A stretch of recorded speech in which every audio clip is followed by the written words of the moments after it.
I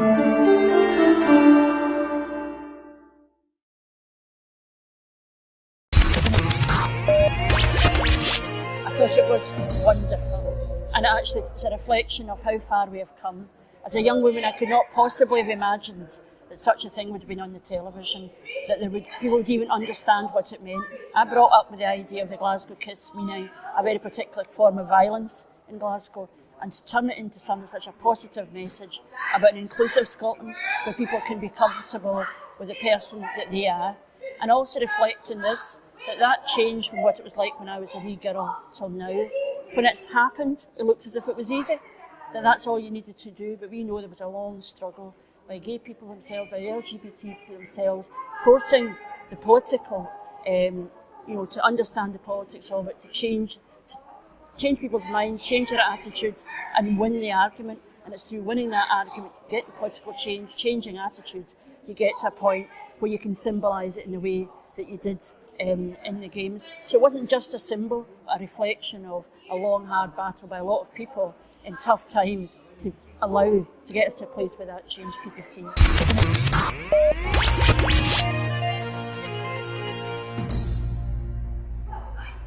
Yeah, what is very clear is in our own record, Labour's record when in power was to increase rights for LGBT people, to actually legislate to make sure that discrimination was ended and these attitudes were challenged. And we would take those same values into our immigration policy and our asylum policy. You will know that ahead of the election in 2015, we will lay out all of our policies, but you will also know that whether it's in asylum, whether it's in terms of discrimination in working life or whatever, we underpin the values of equality and inclusiveness.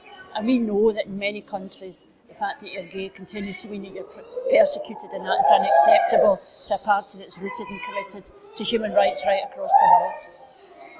So we understand the difficulty that is faced, and part of this is about an understanding of what degree of persecution people are facing. And you describe it yourself as well-founded, and that seems fair to me. That we should have an asylum policy where people who are looking at applications understand what people's experiences are and how that can lead to them being persecuted, and that should be part of any fair and just equality in asylum policy. But all our record tells us, our commitment in human rights, our progress that we made in actually legislating for equality will tell you that we want an asylum policy, an immigration policy, whatever policy that understands the importance of equality for people who are LGBT.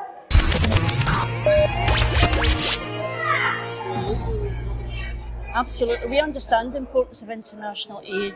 We also understand the importance of making sure that reaches those groups who can make a difference within their communities. And we have said that we're in government, we will specifically within international development, Department of International Development, have a group there that's ensuring that the money is not going to those who themselves are violating human rights, who are attacking people who are gay, making sure that there's an audit in these organisations, and not only just saying you're acceptable, not acceptable, where organisations have received aid, that is then monitored very closely so that they're not going to the organisation. People understand absolutely that you could be spending money in international aid and support, but it's actually going to people who are going to be actively discriminating against. And that's a very important thing, because it's not just saying what we would aspire to, but very specifically the mechanics by which that would be done. There needs to be rigour around that, I think, so people have confidence that that money is being spent in a way that is fair and is sustaining human rights.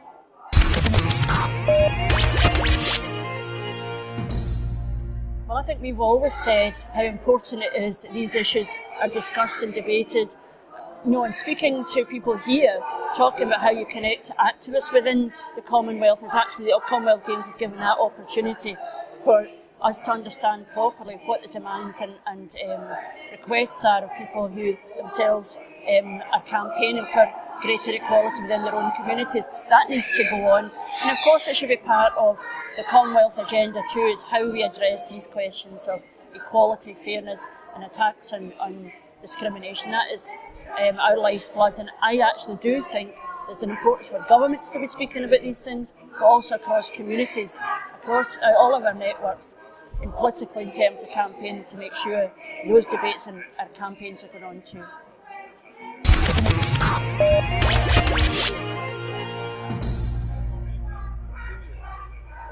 as I've said, our commitment has been to progress equality. I think the Parliament has a great important role. We need to make sure that we're understanding again, talking to people in the communities about what actually, where the pressure are, where the discrimination is, what can we do more in terms of health and education to ensure that people are not discriminated against. So it's good government for me, and these are an absolute pledge and commitment of Labour, both in power, Scottish Parliament or in local government. What can you do within our local councils to actually continue this journey of progress towards equality? I also think one of the things that's very clear to me is a great opportunity for us to work across party on many of these issues, because we have shown that round equal marriage where actually the Scottish Parliament came together to support equal marriage, and I think that's what we want to do too. Yes, to talk about what we will do as individual parties, but where can we also cooperate, because that is when, particularly around the equalities agenda, we make the greatest advances. And I would also say this, we know we've got a big decision to make in September, but no matter what Scotland votes for in September, we still have to win the argument for equality.